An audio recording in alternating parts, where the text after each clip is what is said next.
I am curious if you have any recollections of Packers-Cardinals matchups. I know you have a Cardinals NFL Nation beat writer that you're good friends with that covers the team there. Obviously, our friend Darren Urban is coming to town with the Cardinals. We're going to go I'm actually going to do something socially tonight. We're going to go out to dinner.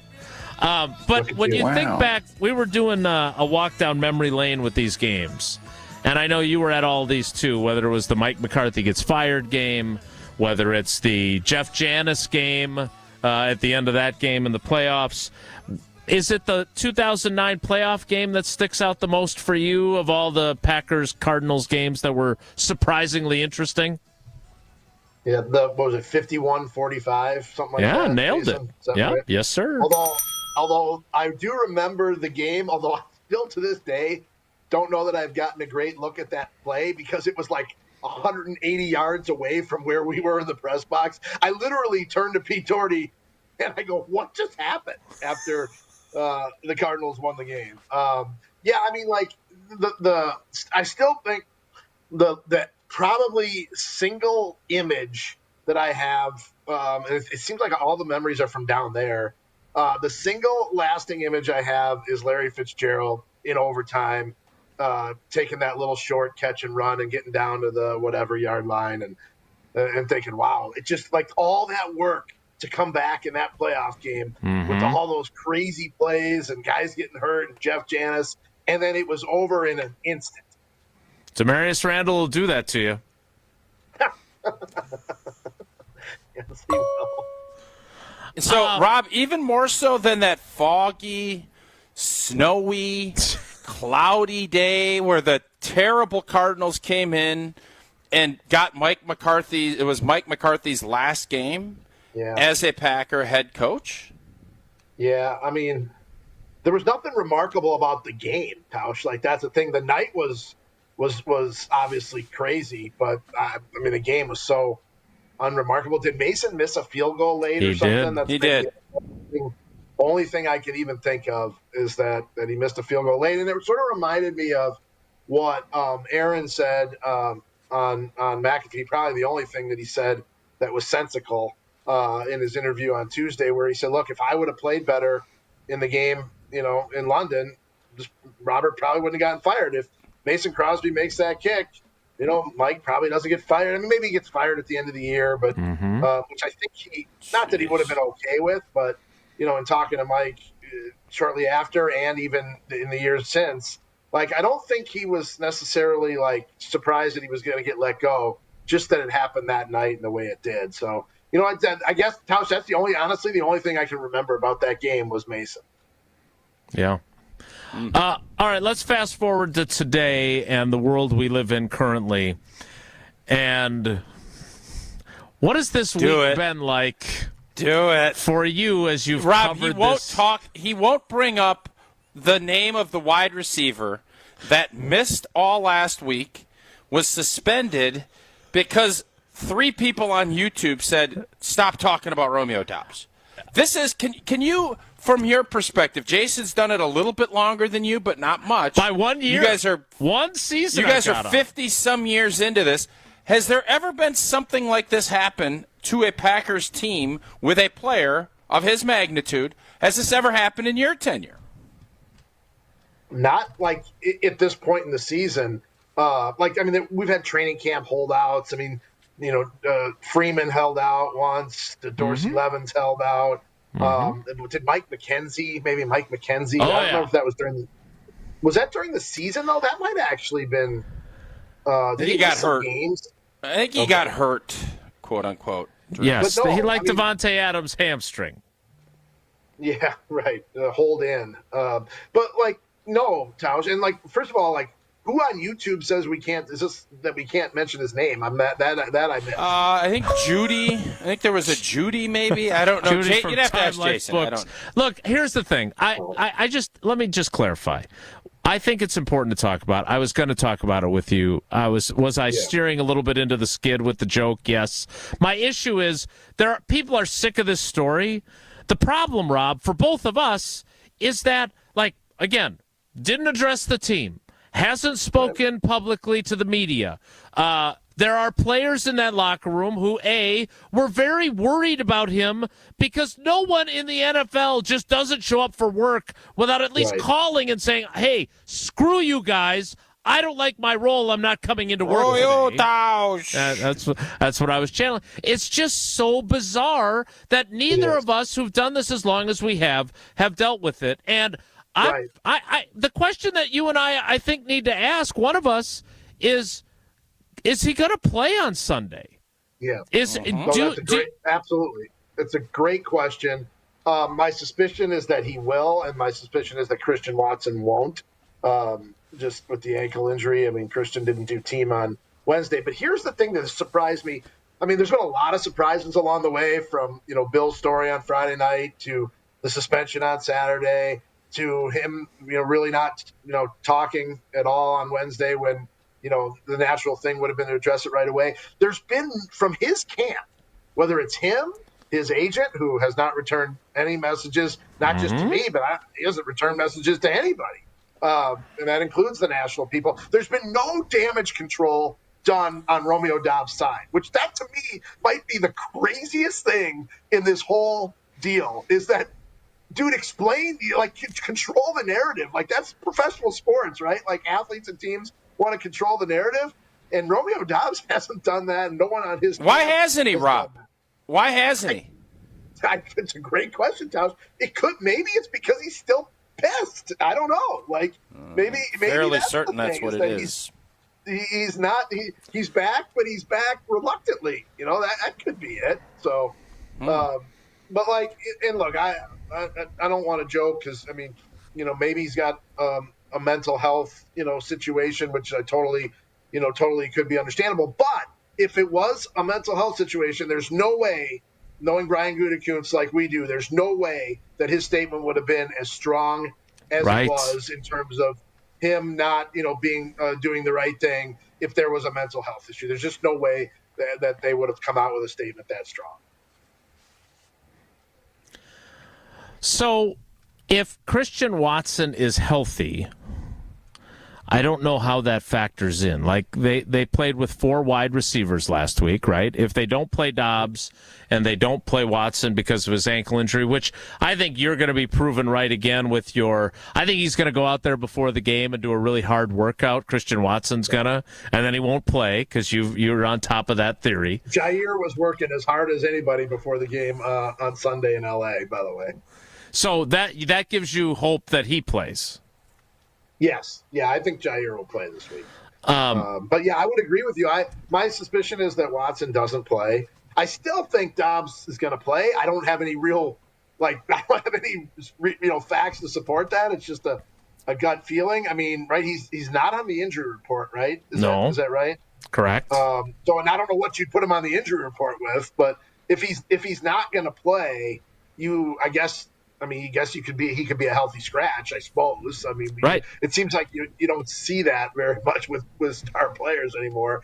I just hope that for the sake of the storyline that they all don't play and they make Bo Melton inactive when he has a chance to play against his brother Max, because that would be a shame. Bo Melton will play. Oh yeah, I mean he's been active every game, but yeah. I was just trying to lighten the mood. So my question to LaFleur is essentially, do you feel like Romeo's in the right headspace to play in the game on Sunday? Yeah, no, I totally agree. And my guess is, he'll probably say, well, we'll see how the rest of the week goes. Yeah. And, Romeo's. See how he wakes up on Sunday. Yeah, he's been here. He's so far, done the right things. But, we'll see how it goes up to game time. That's my suspicion. And maybe maybe there's still something Romeo needs to show him and show the team in order to play. I don't know.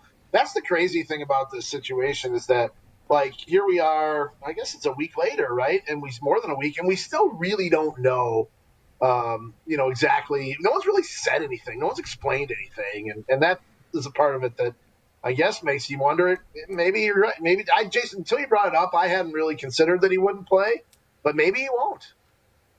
Yeah, it will be interesting, and I know you two will get to the bottom of it because that's what you two do. You rascals. All right, Rob.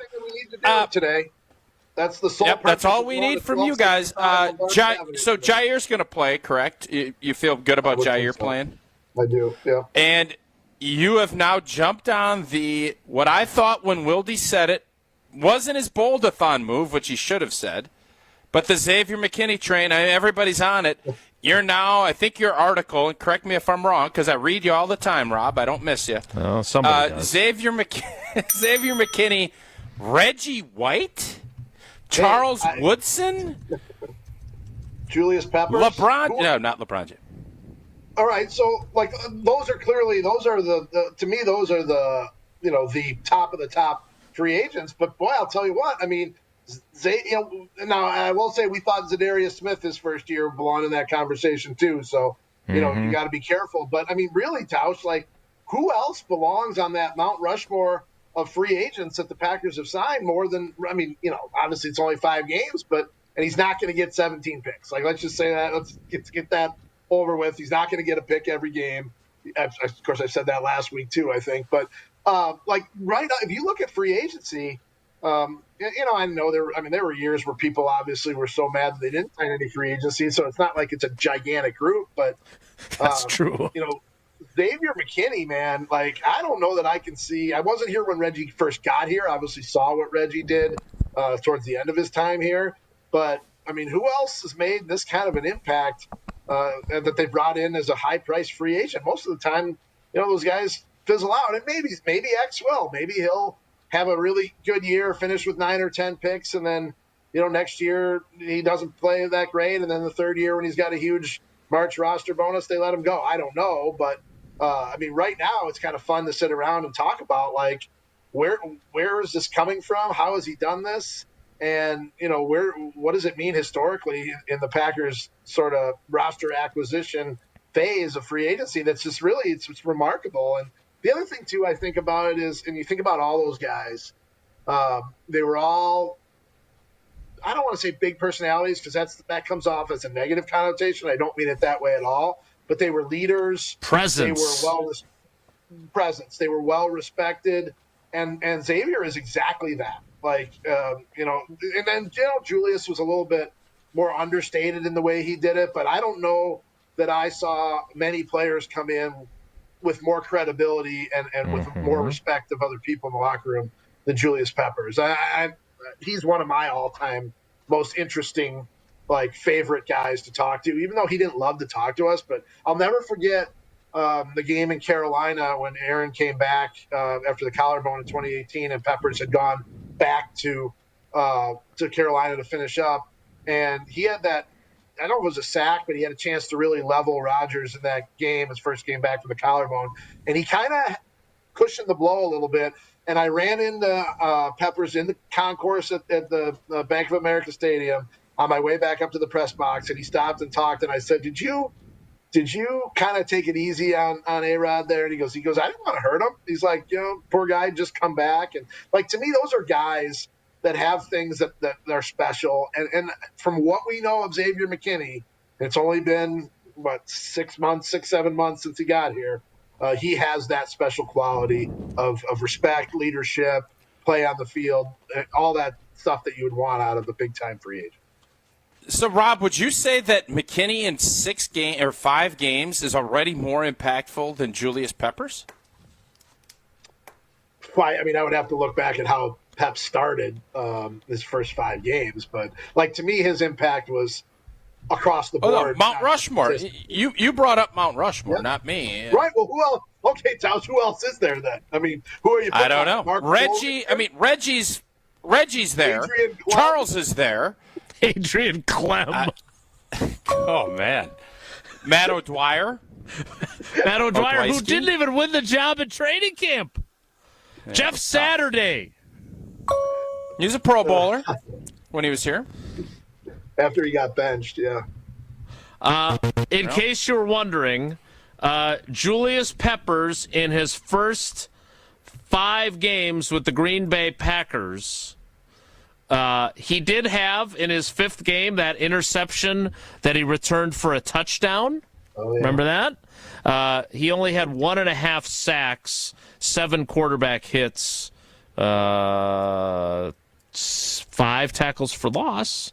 But look, he had a pretty good run in Green Bay. They should have kept him another year. Oh, what a mistake I think that was. Aaron Rodgers believes that. Definitely. Rob, is 𝙒𝙗𝙇𝘿 going to get this thing turned around? I know our Twitter, Jason, who's the guy that tweeted us last night, which I thought was an interesting tweet.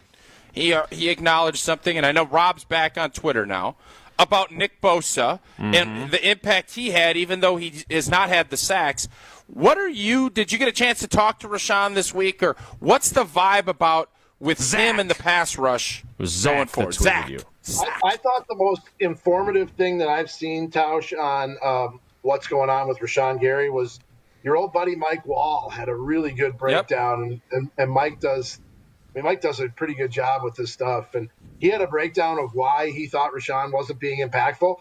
And the first thing he mentioned in that was speed. His speed off the edge is not there, and because of the lack of speed, the technique that he's using to set up guys isn't working. I'm going to paraphrase here, but he kind of basically said he's too high and wide, and that's great if you can just blow by somebody. But to me, it sounded like, and he never used this word leverage, but to me, it sounded like, a leverage issue wasn't low enough. If you're going to use that kind of a pass rush technique, you got to really get low, and it's almost like getting around a screen in basketball. Like the lower you are, the better chance you have of getting around it. And I thought Mike's breakdown of 𝙒𝙗𝙇𝘿 was spot on, and I thought it was really informative. Does he turn it around?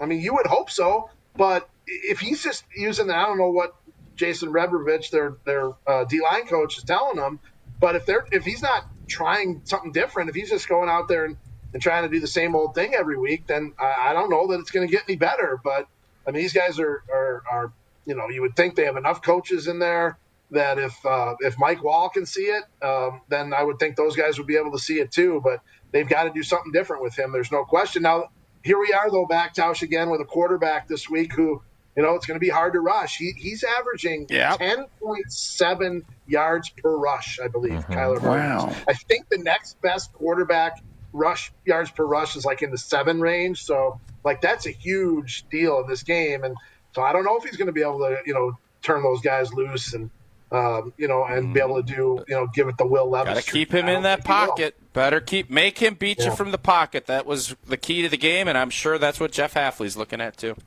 All right, Rob, we'll let you get ready for practice. Keep us updated. It was great to see you at a practice. It was great that I was able to attend one this week. It was fun to be around you, but we'll see who's out there.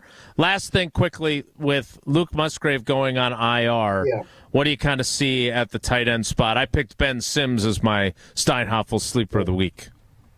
Ben had the touchdown last year. Was it against Kansas City or Minnesota? I can't remember. It was one of the bigger games. I felt like he had a touchdown catch, and like we saw in training camp, I mean, the guy caught everything. Although 𝙒𝙗𝙇𝘿 sacked the quarterback every 5 plays in training camp too, so maybe it doesn't matter. But yeah, I mean, look, you just hope that Tucker Kraft can stay healthy, because I mean he's been banged up with, he's still got the red jersey on because of the shoulder, the pec injury. I've said it before though, and I thought it again as we talked to him at his locker yesterday. I think this guy's got everything to be a star in this, in this league. The personality, the cockiness, the play on the field. I think he's got all you want. Yeah, he's been impressive. There's no doubt about it.